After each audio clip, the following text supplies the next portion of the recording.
Since the start of the COVID-19 pandemic, many people were worried about their safety when they're not at home. As the virus came out from almost nowhere and spread across countries, killing thousands per day, countries were forced into a quarantine. This deadly virus was able to shut down the entire country by not only killing the citizens, but destroying the economy as well. Due to the implication of the 6 feet rule, it would be wrong to gather too many individuals together in a general area, such as a factory. This massively limited production. However, with many staying at home and the need for Americans to keep up with the hottest trends, demand for new items has remained the same.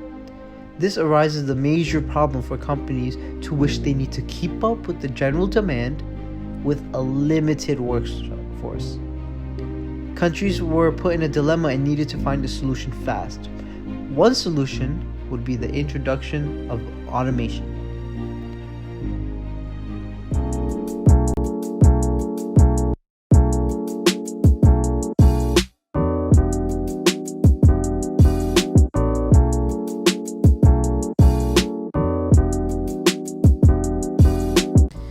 Mick Mounted, who worked for WebWing, was challenged to create a method that could pick, pack, and ship orders at any time in order to increase efficiency and flexibility.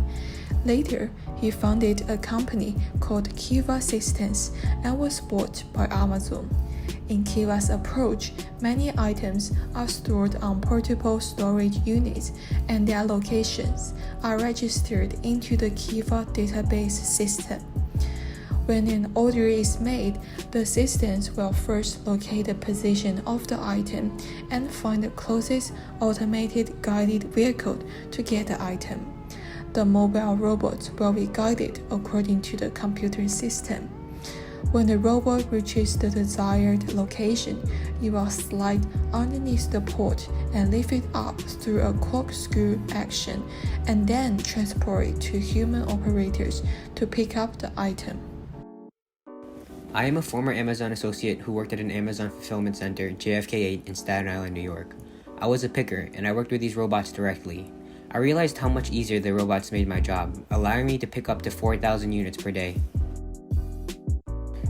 The job was simple but repetitive. I thought of these robots as my coworkers in a way, anthropomorphizing them by giving some of them names. I guess part of the reason why I humanized them was because of how isolating the job was. Every day I'd walk in at 7 a.m., lock up my phone in a locker as workers weren't allowed to use them at all until break. I'd do group stretches with my floor team and then proceed to walk to my workstation for the day. Then it was just me and some robots, completing the same task, over and over, 9 hours a day, 4 days a week. The job was very physically demanding, as I was constantly moving items that vary in all sizes all the way up to 50 pounds. But it was also mentally draining as well. As picking becomes second nature, you start to become lost with your thoughts, as the only interaction you get is with the robots or if your manager would come to your station to reprimand you for doing something wrong, such as accidentally picking the wrong item. I thought of the robots as my companions. It never occurred to me that one day they could make my job obsolete, potentially putting a lot of people out of work. Right now, there is not too much job loss due to robots. There are more Amazon jobs now than there were a few years ago. There are new positions and tasks in the warehouses surrounding the robots, but that is just the present. When things are fully set up, there will be less demand for Amazon for new workers. That is when people will start to lose their jobs to robots. Presently, people are assigned new tasks when their old tasks are automated, but in the future, that may not be the case anymore. Amazon also has cashierless stores and online produce shopping, further decreasing the number of available jobs. But history has shown that when jobs become automated, new industries pop up and provide more jobs. Right now, robots can only do simple tasks that are mundane and labor-intensive for humans. But in the future, robots can become more dynamic and do other tasks that humans do now.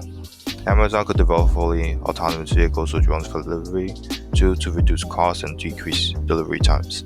Tyler Brandy, the chief technologist for Amazon Robotics, did say in an interview that he wants to follow the R2-D2 model, where robots are used to enhance what humans can do and help them get out of difficult situations.